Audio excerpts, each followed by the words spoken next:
Muy buenos días a todos ustedes, hermanos amados, y a todo el público. Hoy tenemos el mensaje que vamos a empezar a estudiar el libro de Primera de Corintios. Hoy tenemos el capítulo 1. Vamos a pedir que Dios nos acompañe, que bendiga su palabra y que nos abra nuestro entendimiento para poder comprender lo que Él nos quiere enseñar. Señor Jesucristo, muchas gracias te doy por la vida que nos das, por el amor que has derramado en nosotros y por tantas cosas. Te pido, Señor, que esta hora nos hables. Usa mi ser, mi espíritu, mi alma y mi cuerpo para expresar lo que tú quieres expresar. Hoy vamos aquí a ver en el capítulo 1 de Primera de Corintios, Cristo, poder y sabiduría de Dios. Háblanos, Señor. Amén.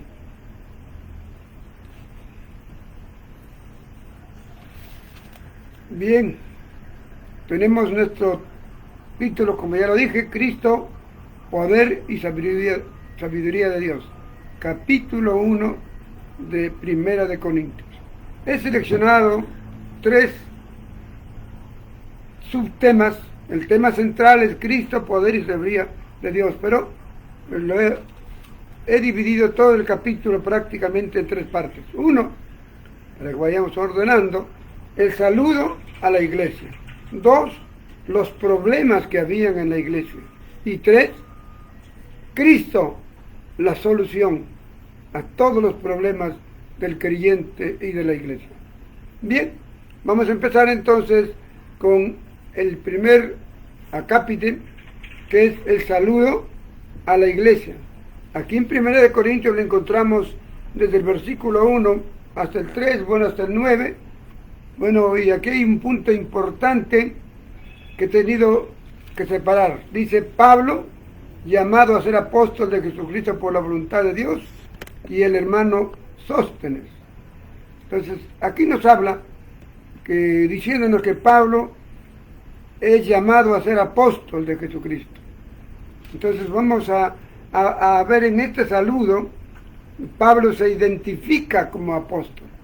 Pablo escribió 14 libros, de los cuales en 9 de ellos él se identifica como apóstol de Jesucristo. Pero en 5 de ellos no menciona absolutamente nada.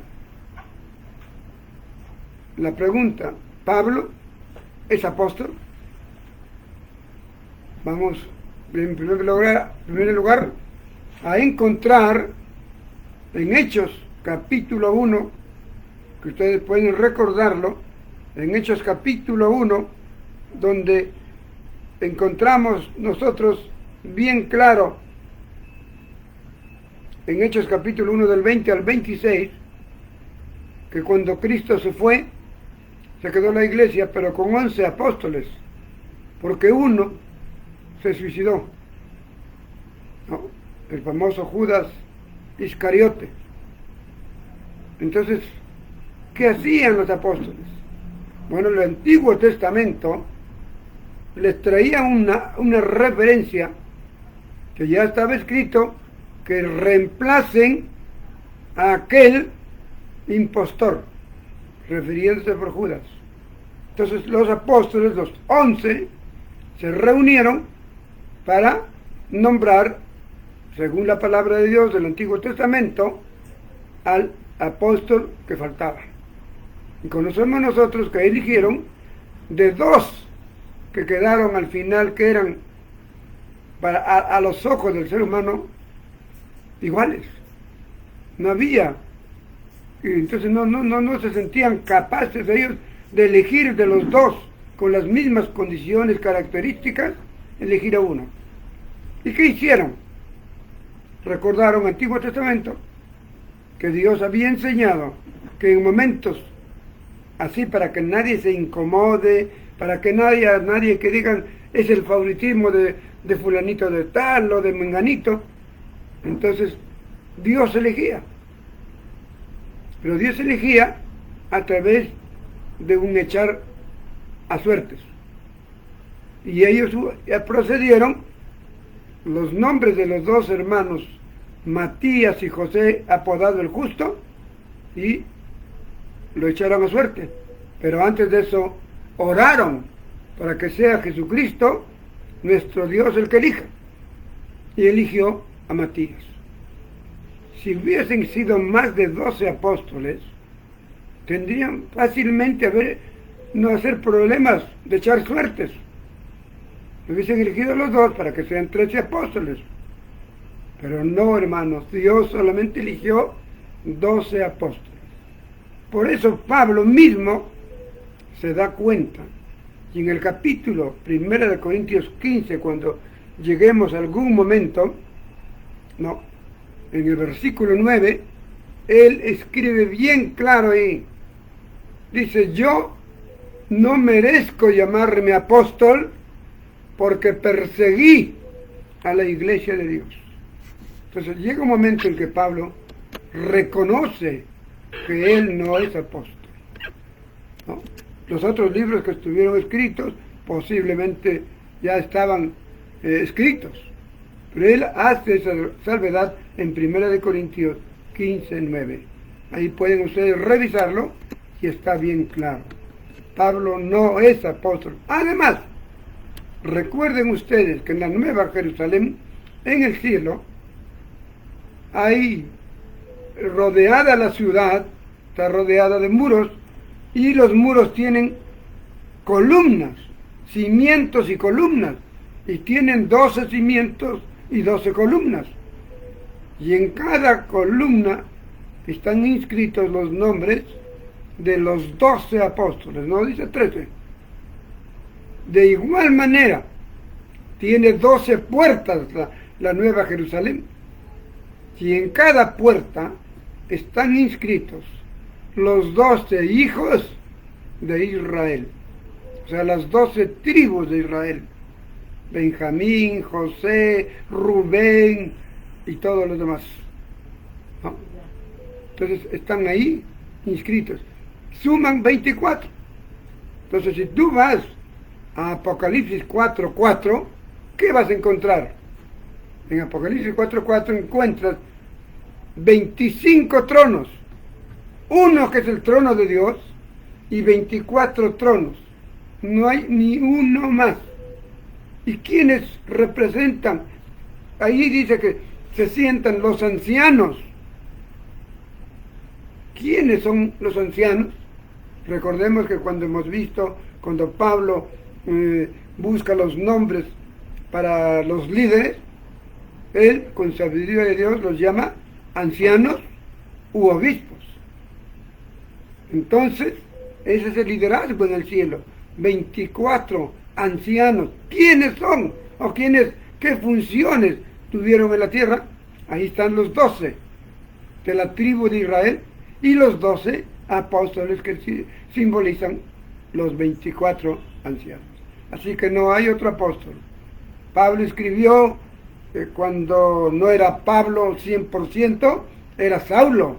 Y ustedes saben que Saulo, ¿quién fue?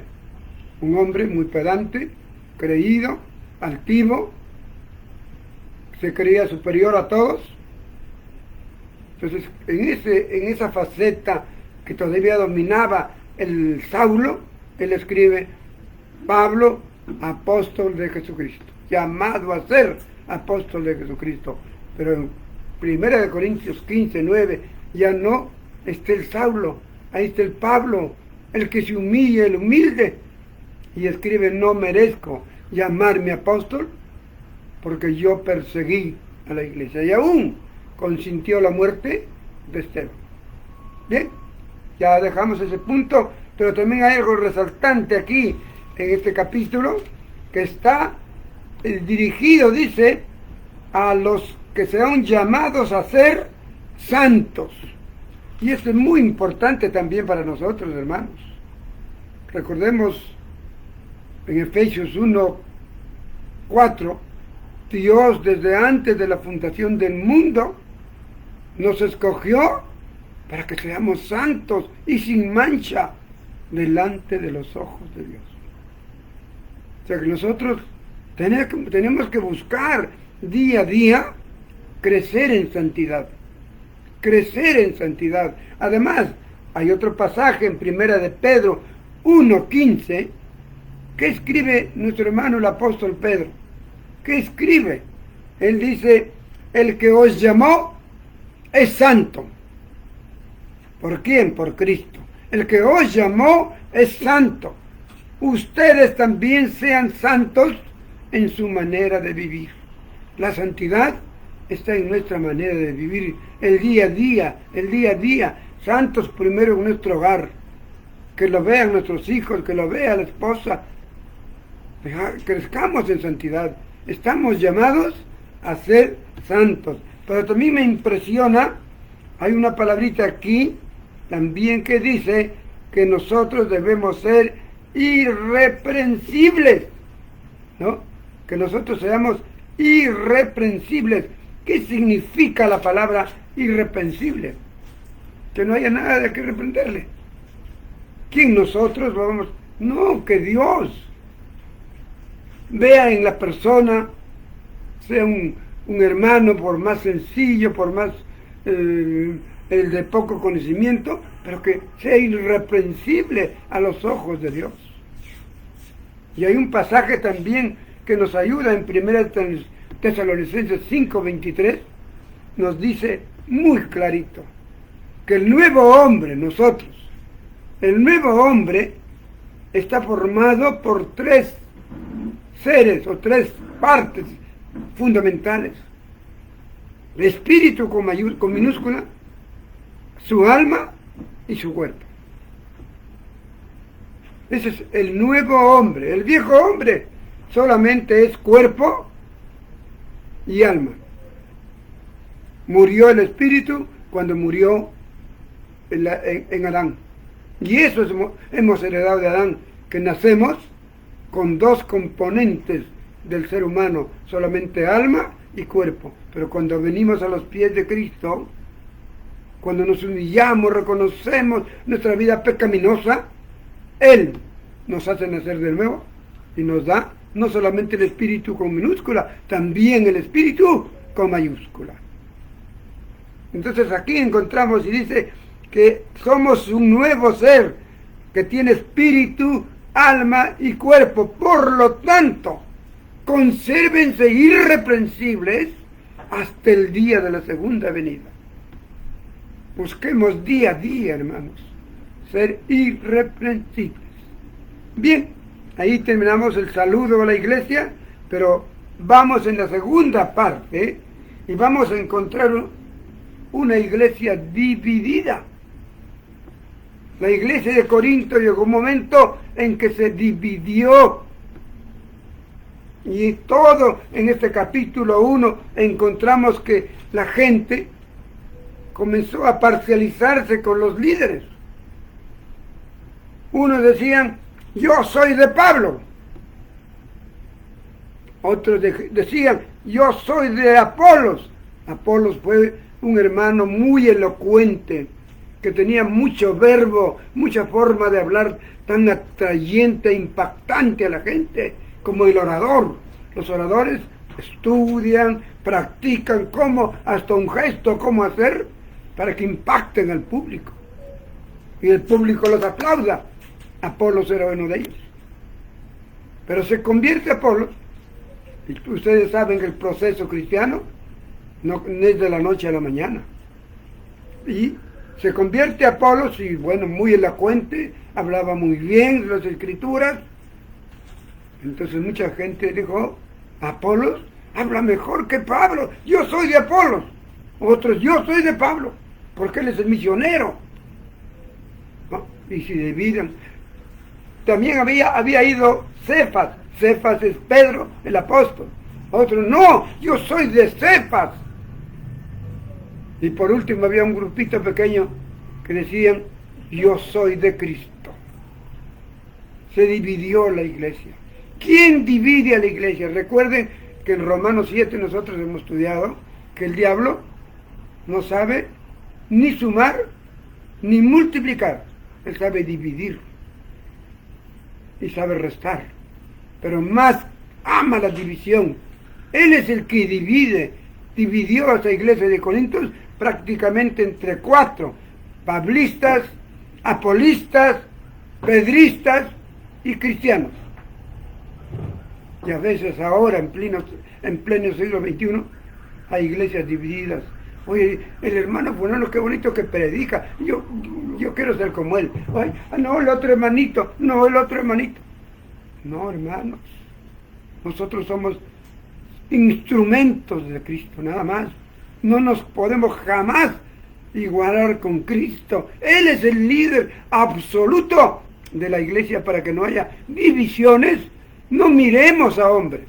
Qué bonito habla, qué simpático es. No. ¿Qué conocimiento que tiene de la palabra? No. Nosotros somos humanos y todavía no somos 100% irreprensibles, 100% santos, 100% buenos. Todavía estamos en proceso, pero ya nos consideramos, todos los que pasamos el 30%, nos consideramos ante los ojos de Dios que Él ha metido la mano para que cada día nos lave y nos haga crecer en todas estas manchas que ocasiona el divisionismo, el yo. Vemos ahí esta iglesia, sí, pero como les digo, Cristo es el líder absoluto de cualquier congregación a donde vayas o asistas. Pero si tú ves que están mirando al líder fulanito de tal, al líder menganito de tal, salte de esa iglesia. Busca una congregación donde tenga un único líder, Jesucristo. Esa es la iglesia, que no miramos a hombres, miramos al autor de la vida, al que dio su vida por ti y por mí. Nosotros no damos la vida ni por nuestros hijos a veces, pero Cristo dio la vida por toda la humanidad, de esa época, de los que siguieron, de los de hoy, de los de mañana y los de pasado hasta cuando venga. Así que, hermanos amados, el liderazgo es Cristo y solucionado el problema. Vamos al punto 3. Cristo, la solución. Ya estamos hablando que cuando una iglesia está dividida con sus líderes, tiene 4 o 5 líderes, cada gente sigue al líder, ¿no? Entonces, Cristo es la solución. En la división, en el divisionismo en una iglesia, Cristo es la solución. Y eso lo tenemos en el capítulo que estamos estudiando, el capítulo 1, desde el versículo 18 hasta el 30, que ahí tiene un subtítulo que se llama Cristo, poder y sabiduría de Dios, ¿no? Como introducción, recordemos que dice Filipenses 4:13: todo lo puedo en Cristo que me fortalece. Traten de grabarlo. Filipenses 4, capítulo 4, versículo 13: todo lo puedo en Cristo que me fortalece, ¿no? ¿Podrá decir un narcotraficante eso? Todo lo puedo, todo este dinero que tengo es por Cristo. No. ¿Quién le da eso? Saque su cuenta. ¿Quién le ofreció a Cristo dinero, fama, poder? Hay una tentación en el desierto. Así nos tienta a cada uno de nosotros. Pero siempre, si tenemos a Cristo, Él me fortalece. Todo lo puedo en Cristo que me fortalece. Eso que sea ese versículo para poder entender lo que vamos a ver. Vamos a ver en primer término, en la solución, es que tenemos que estar conscientes, cada creyente, que en Cristo, solamente en Él, encontramos el poder de Dios. Pero ojo, hay que entender que hay 2 tipos de poderes. Le llamaríamos el poder negativo y el poder positivo. O le llamaríamos el poder de la derecha y el poder de la izquierda. Mejor le llamamos el poder de Cristo y el poder de Satanás.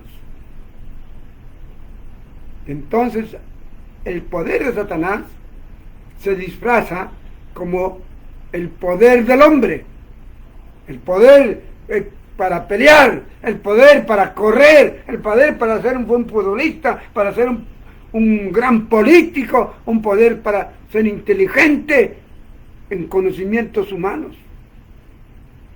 Esto te da el maligno, que puede dar dinero mal habido y es poderoso en dinero. Pero Cristo no es así. No nos ofrece poder de dinero ni de nada lo que el mundo nos da para que seamos famosos. Cristo nos quiere hacer famosos allá en la patria celestial, porque iban los famosos cristianos a la patria celestial a vivir con Él por la eternidad. Allá está nuestra fama. Hoy día no tenemos fama. Allá todos los que están inscritos sus nombres en el libro de la vida, allá van a ser famosos mañana. ¿Quieres fama?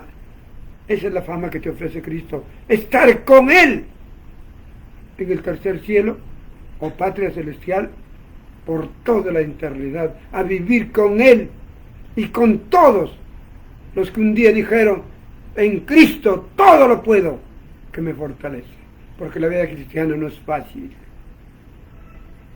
Continuamente tenemos que estar echando mano de Cristo, porque el enemigo divide, el enemigo resta, el enemigo nunca suma, nunca multiplica. Pero en Cristo sí, somos más que vencedores. Bien, entonces vemos que el poder del maligno, si ustedes quieren leer del poder del maligno, aquí en el libro de Romanos, el anterior que ya hemos predicado, en el capítulo 7, todo el capítulo 7 te habla del poder del mundo, del poder del maligno. El maligno tiene poder, un poder después de Dios. Ahí está el maligno, Satanás.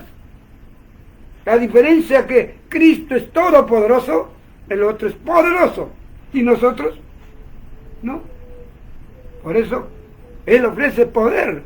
Él ofrece poder humano, poder de dinero, poder de fama humana, pasajera. Pero Cristo te ofrece el poder eterno para vivir con Él. Ahí están todos los famosos cristianos. Su nombre ya está escrito en el libro de la vida. Bien, entonces el capítulo 7 vas a encontrar el poder del maligno.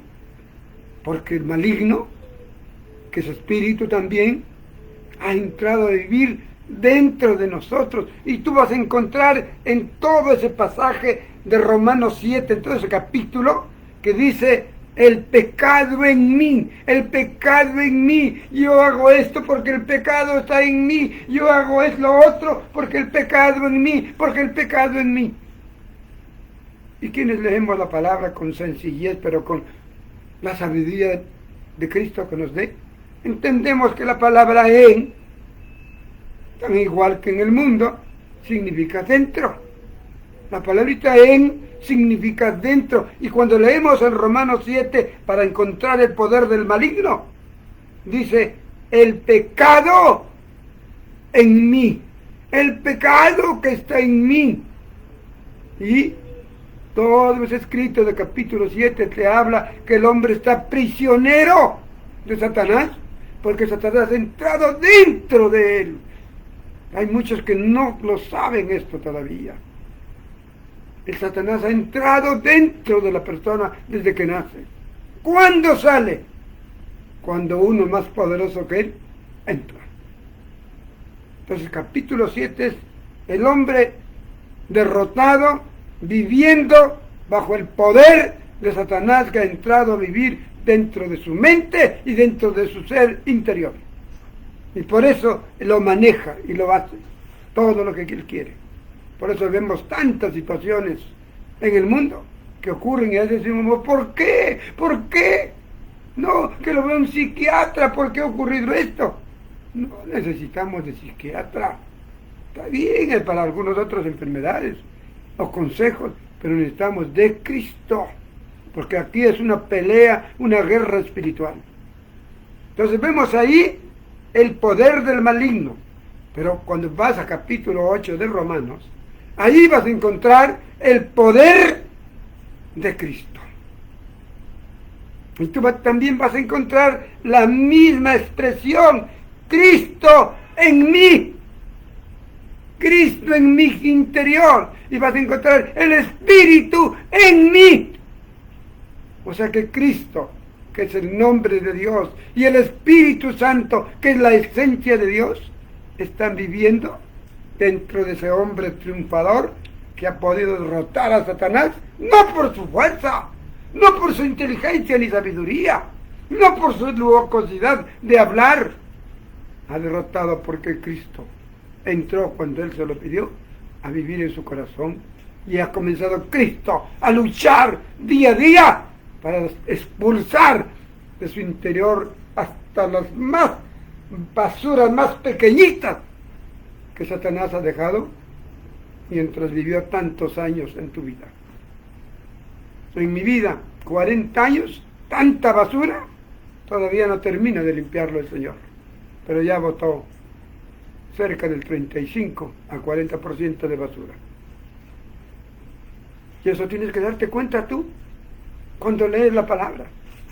Ante el espejo de la palabra, tú te vas a identificar, ya creciste espiritualmente. Y para mí el crecimiento espiritual se da y simple y llanamente cuando tú amas esta palabra y la lees. Sobre todo el Nuevo Testamento. El Nuevo Testamento tú tienes que tener un conocimiento como cuando vamos a colegio, a universidad, por una nota. Aquí, porque aquí vas a tener un premio más grande que ser el mejor profesional y ganar dinero. Aquí es un premio mayor. ¿Con dónde vas a vivir mañana? Mucha gente piensa en el hoy, no piensan en el mañana. Otros creen que como Diosito es bueno y como es bonito, los va a perdonar y a todititos los va a llevar al cielo. Sí, a toditos los va a llevar al cielo, al tercer cielo. Pero ¿sabe para qué? Unos para ser jueces y otros para ser juzgados. Y esa gran mayoría que son juzgados serán expulsados porque su nombre no está escrito en el libro de la vida. Bien, entonces en Romanos 8 encontramos también la palabrita en, que dice Cristo en mí, Cristo en nosotros, somos más que vencedores. Me dice en el capítulo 8, porque Cristo está dentro de mí y porque el Espíritu Santo está dentro de mí. Capítulo 8, te recomiendo ese 7, ese 8, léanlo, estudienlo, porque tú puedes identificar tu realidad. ¿Estás en Romanos 7 o ya estás en Romanos 8? Tú puedes identificarlo orando a Dios que te dé sabiduría divina para que puedas entender Romanos 7 y Romanos 8. Para mí es el centro del libro de Romanos, esos dos capítulos. Romanos 8 es la victoria, Romanos 7 es la derrota del ser humano. Y vamos al tercer tema, Cristo, sabiduría de Dios. Ya vimos que Cristo es poder de Dios, porque Él con su poder ha vencido a Satanás. Cuando tú le has pedido que entre a vivir en tu corazón, Él con su poder ha derrotado a Satanás y ha expulsado a ese Satanás y está todos los días limpiando tu interior de la suciedad de Satanás. Y por eso está en el capítulo 8, Cristo en mí, Cristo en nosotros, Cristo en significa dentro. Fue expulsado Satanás, ahora reina Cristo. Y entonces vemos ahora la sabiduría. Bueno, la sabiduría, el poder con la sabiduría son diferentes. El poder humanamente es fuerza, inteligencia, ¿no? Conocimiento, pero el poder en nosotros viene por el conocimiento de quién es Cristo. ¿Quién es Cristo? ¿Quién es Jesucristo? ¿Qué quiere de mí? ¿Y qué debo hacer yo para Él? Cuando eso logres entenderlo, tienes sabiduría de Dios. Vamos a ver sabiduría de Dios. Estos pasajes los tenemos en 1 Corintios 1:24, lo que estamos viendo. En Corintios 1:24 dice, mas para los llamados así judíos como griegos, Cristo, poder de Dios y sabiduría de Dios. Ya vimos Cristo, poder de Dios, ahorita vamos a ver Cristo, sabiduría de Dios. Versículo 25 dice, porque lo insensato de Dios es más sabio que los hombres, y lo débil de Dios es más fuerte que los hombres. O sea, ¿qué nos está diciendo este versículo 25? Lo más poquitito de un creyente que apenas supo el abecedario del Nuevo Testamento y de las Escrituras, pero su fe traspasó fronteras, como la fe del ladrón de la derecha, que en 6 horas no se leyó todas las Escrituras, pero su fe de contemplar a Cristo allí desde las 9 de la mañana hasta las 3 de la tarde, lo hizo creer que este ser no era de la tierra. Está bien, nació de una mujer, María, que no tuvo hombre, pero este ser, cuando él lo contempló, dijo, este ser no es de acá de la tierra. No dijo es extraterrestre. Él dijo, este es el prometido, este es el Mesías. Los judíos esperan al Mesías. Este es el Mesías. Por eso le dijo, ya faltándole creo que media hora o quizás 1 hora para morir, ¿qué le dijo? Señor. La palabra Señor es para él. Y le dijo, Señor, acuérdate de mí cuando estés en tu reino. ¿Qué le contestó el Señor? ¿Te falta? ¿No has leído la Biblia? ¿Te falta esto? ¿Te falta lo otro? Para casos de emergencia, Dios deja de lado a veces el conocimiento bíblico y a veces muchas cosas que nosotros hoy hacemos, los deja de un costadito. ¿Y qué le dijo al tremendo ladrón? Que si en esa época no había el Nuevo Testamento, ese ladrón de cuando en cuando leería su Antiguo Testamento. ¿Y qué le dijo el Señor? Hoy día estarás conmigo en el paraíso. ¿Amén? Entonces y toda regla humana tiene excepciones, y la regla de Dios también tiene excepciones. Si bien es cierto que nosotros tenemos que ir creciendo en fe, y la fe se crece solamente por leer la palabra de Dios, pero hay excepciones. Hay creyentes que quizás han creído o creen en Cristo y a veces son haragancitos para leer la palabra, pero estarán como un creyente pues del rinconcito. Pero aún ese creyente del rinconcito, el Señor lo salva, como el ladrón que estuvo a su costado.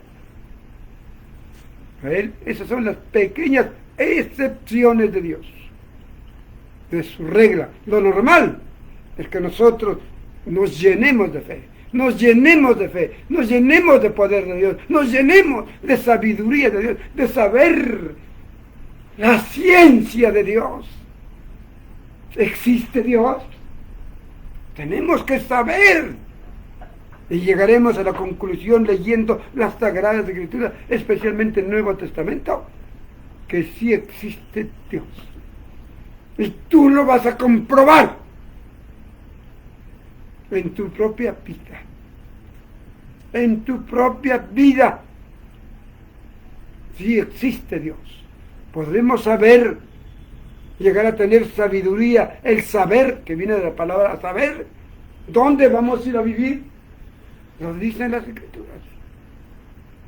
Ya tenemos, sabemos y tenemos seguridad que si mañana partimos, nuestro lugar está allá en la Nueva Jerusalén.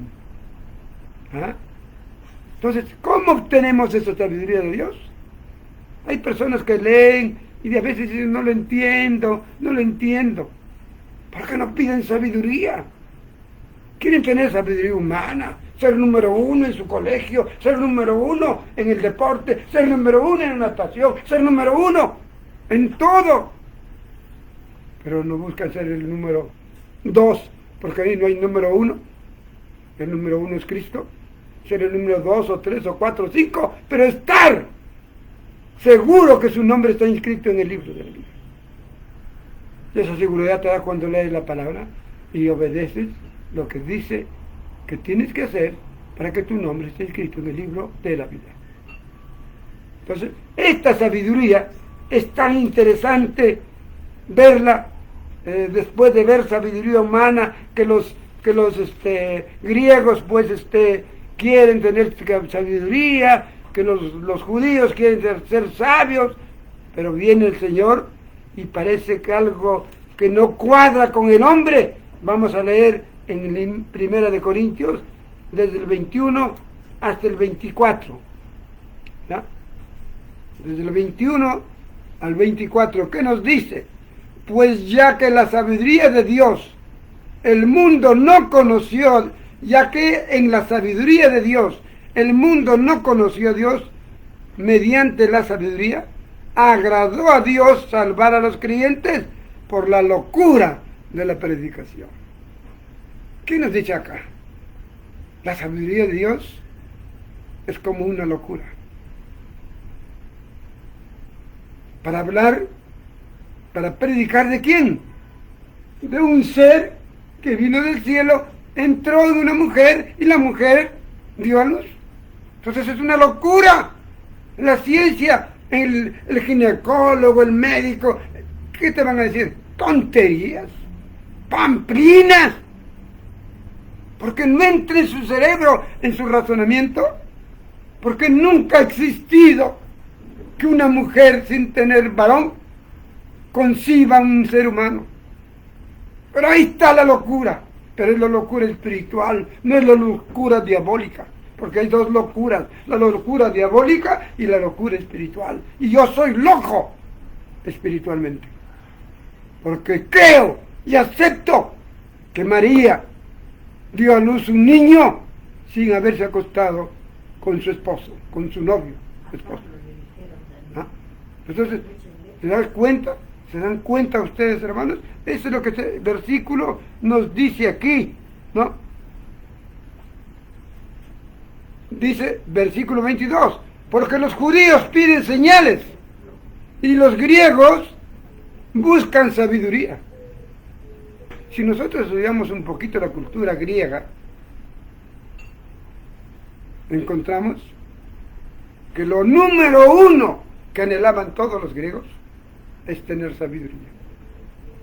Alejandro el Magno, un hombre sabio humanamente, logró conquistar todo el imperio de aquel entonces. Un jovencito de 20, vivió hasta los 30 y murió. No vivió más. Pero fue un hombre sabio. Aristóteles, Sócrates y tantos filósofos de aquel tiempo. ¿De dónde eran? De los griegos. Y así vive el mundo hoy día. ¿Por qué han desarrollado potencias como Norteamérica, como Alemania, Inglaterra, Francia, potencias en el mundo? ¿Por qué? Japón está como otra potencia también ahora. La China, Corea, Rusia. ¿Por qué son potencias? Porque han desarrollado, han cogido científicos para que su mente los haga cabezototos, para que sepan a ver qué arma usar para destruir al mundo. Y así lo llevaron cautivo después de la Primera Guerra Mundial a Einstein. Lo llevaron los americanos y ellos le dieron todo humanamente, pero le prohibieron no casarse, para que dé toda su sabiduría y toda su dedicación para que él sea el sabio que les dé armas para derrotar a los otros países. Y de ahí le dio la bomba atómica. Eso es la sabiduría humana, para destruir, para matar. Pero la sabiduría divina no. Por eso es locura, porque el ser humano no lo entiende, ¿no? Por eso es locura, porque no lo entiende, la locura de la predicación, ¿no? Y aquí vemos nosotros, dice también, versículo 23, porque nosotros predicamos a Cristo crucificado, para los judíos ciertamente tropezadero, pero para los gentiles locura. Claro, ahí viene otra locura divina. Para el mundo, para el divino, no es locura. Primero, locura porque un ser humano ha nacido de una mujer solita. Es locura. Hablando científicamente, humanamente, con sabiduría humana. Pero también es locura que ese mismo hombre que nació de mamá nada más, lo matan en la cruz, pero el tercer día resucita. ¿Quién ha resucitado? Dicen los locos humanos. ¿Quién? ¿Cómo? Ahí entra nuestra fe. Nuestra fe. Nosotros creemos que es real y no estamos locos humanamente. Para Dios no estamos locos, somos sabiduría de Dios. Lo sabemos porque Dios me lo ha dicho. Esa es sabiduría de Dios. Si tú no tienes todavía sabiduría de Dios es porque no sientes que Dios te lo ha dicho. Te lo ha hablado. Y Dios nos habla a través de la palabra, cuando la leemos, cuando la estudiamos.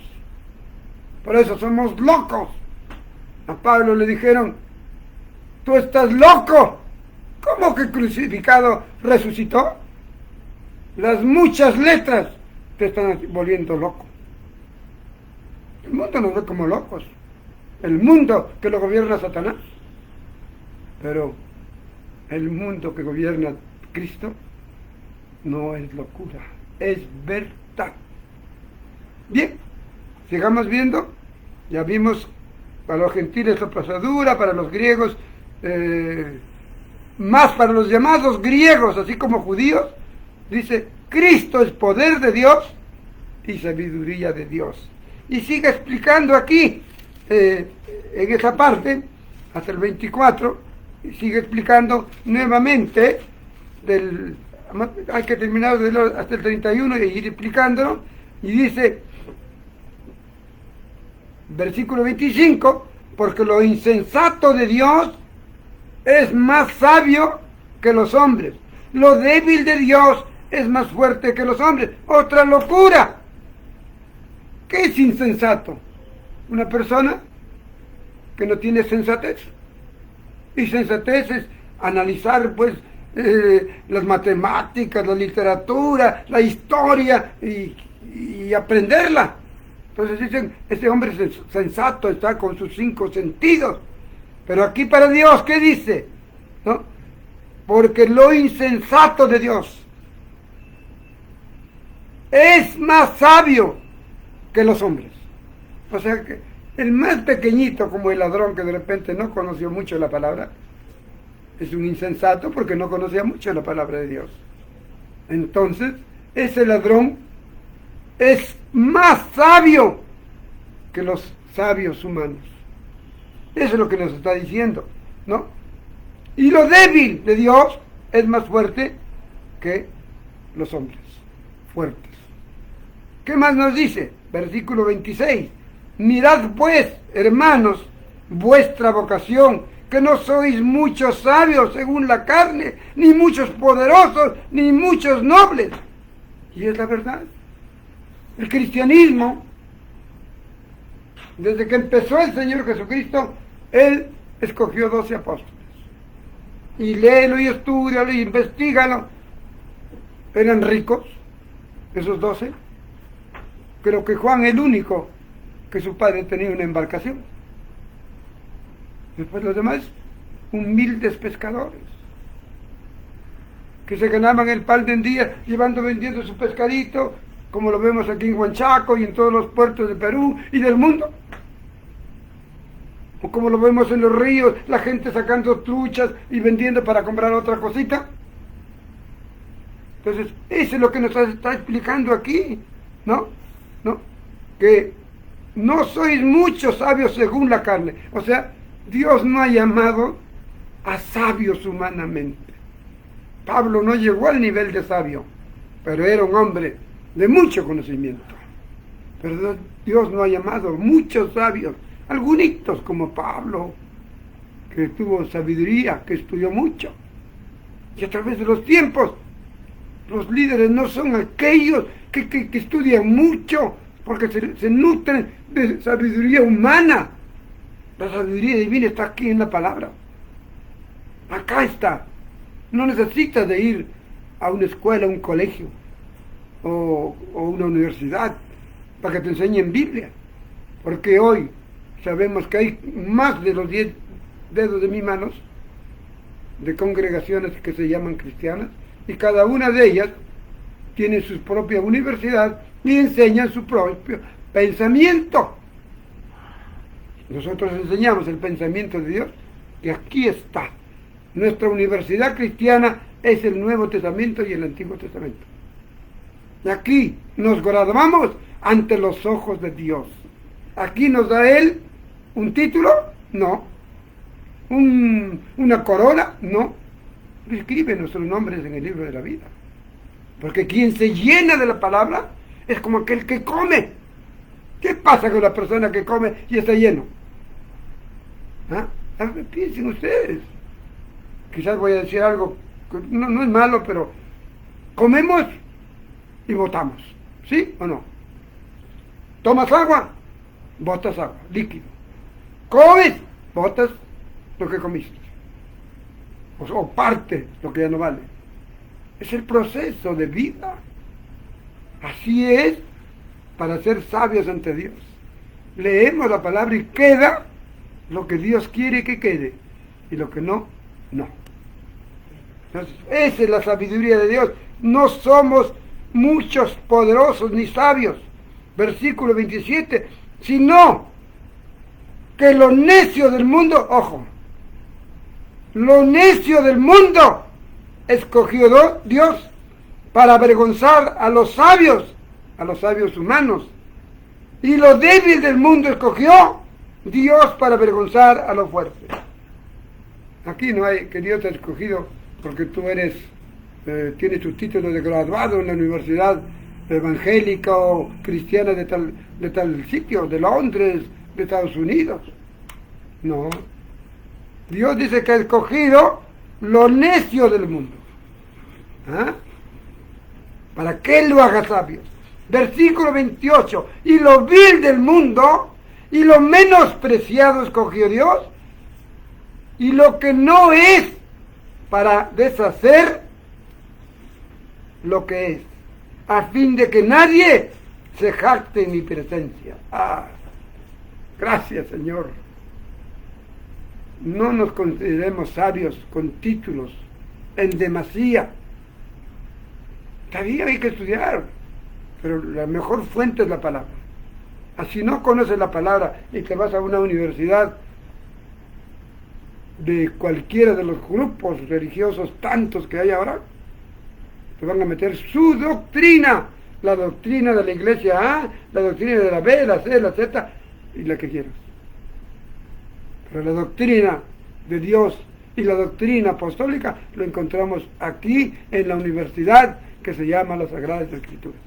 No está en otro lugar. Y aquí Dios no te quiere tan sabio, sino que tú te humilles. Porque el único sabio y único Dios es Cristo. Bien, entonces aquí los vil del mundo, los menospreciados, ¿para qué lo escoge Dios? Para que nadie se jacte.